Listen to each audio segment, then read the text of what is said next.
Hello, hello, comment vas-tu? Bienvenue à notre leçon d'aujourd'hui, leçon du lundi. Donc, la belle épouse, c'est le titre d'aujourd'hui. Comme d'habitude cette semaine, je te rappelle de cette semaine de promotion de publication adventiste du 19 au 27 avril. Tout à moins 20, 30, 40% avec des cadeaux, 4 cadeaux, tout dépend du montant d'achat. Donc, n'oublie pas de faire tes achats à partir donc du 17. Dans cette leçon, nous avons donc Ézéchiel 16, un beau chapitre qui nous parle de la relation de Dieu avec nous. Permets-moi de tout d'abord faire un petit récapitulatif d'Ézéchiel 16 en 6 étapes. La première, c'est donc la naissance et l'abandon de l'enfant, qui représente à quelque part Jérusalem, qui représente le peuple de Dieu avec qui il a fait alliance. À savoir, pourquoi cette image de l'abandon? À savoir que dans plusieurs cultures, jusqu'il n'y a pas très longtemps, un siècle et demi en arrière, 2 siècles, il n'y avait pas d'avortement. Je pense qu'il y avait, mais c'était assez drastique, il me semble. Donc, souvent, les femmes qui ne voulaient pas les enfants abandonnaient les enfants dans la forêt. Comme ça, les bêtes sauvages pourraient passer, l'enfant pouvait mourir de faim ou de soif. Certains croyaient que tuer un enfant apportait une espèce de maudissement, non? Quelque chose de mauvais sur la famille, donc ils abandonnaient l'enfant.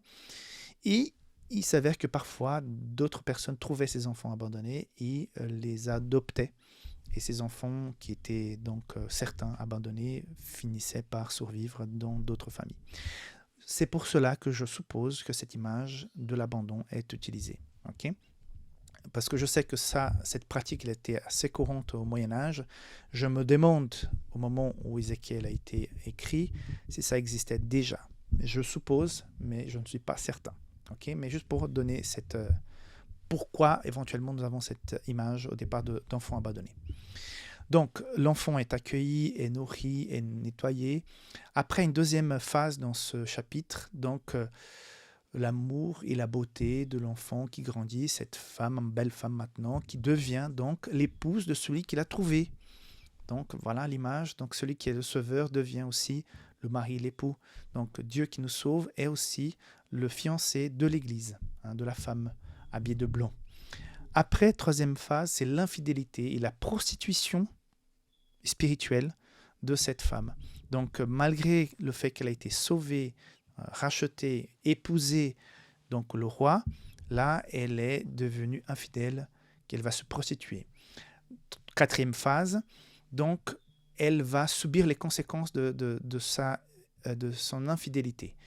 Et donc, les conséquences sont appelées de jugement. Point numéro 5, étape numéro 5 dans ce chapitre, la comparaison avec Sodome et Samarie, des villes qui ont été infidèles et qui ont finalement disparu. La 6e étape, c'est l'espoir, le pardon et la restauration. Donc, malgré cette infidélité, les conséquences subies, Dieu est toujours prêt à restaurer, à réédifier la relation de cette ville, de cette femme, qui est représentée dans cette image. Donc, une très belle image de Ézéchiel 16. Dans ce chapitre d'Ézéchiel 16, on voit comment Dieu est capable de oublier le passé, les infidélités, parce qu'il aime. C'est vrai que dans la Bible, il y a raison, il y a justification pour le divorce quand il y a infidélité. Mais en même temps, Paul dit que si la personne peut pardonner, qu'elle pardonne et que cela puisse reconstruire la relation. J'ai déjà eu des couples avec qui j'ai pu travailler, dont l'un des deux a eu donc un moment d'infidélité, mais qu'il y a eu pardon. Et ce que certains couples très équilibrés disent, c'est qu'après cette expérience, la relation devient encore plus forte et plus ferme, puisque cette blessure a aidé l'un comme l'autre à mieux voir son rôle, sa relation avec l'autre, à mettre donc les pendules à l'heure et faire en sorte que la relation soit différente, soit plus belle, soit plus puissante.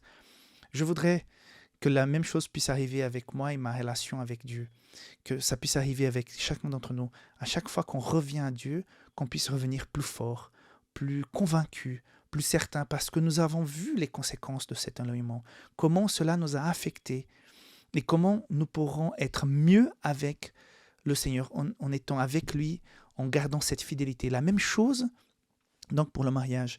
Donc si on se repent, si on revient, la parole de Dieu nous invite à faire cette démarche. Alors, la leçon d'hier, je préférais parler de ça aujourd'hui, parle de 3 principes de mariage. Je voudrais les rappeler. Pour ceux qui n'ont pas le temps de lire, qui n'auront pas l'occasion de lire la leçon, je voudrais faire mention de ces 3 principes qui sont très intéressants. Principe numéro 1, premièrement, pardonnez à votre conjoint même s'il ne mérite pas, comme le Christ nous a pardonné, même si nous ne le méritions pas.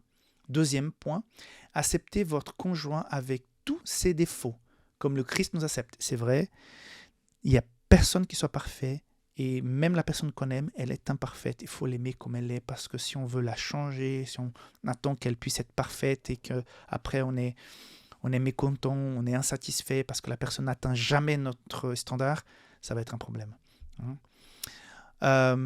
Troisièmement, tout comme le Christ a donné la priorité à notre salut aux dépens de lui-même, placez votre conjoint avant vous-même.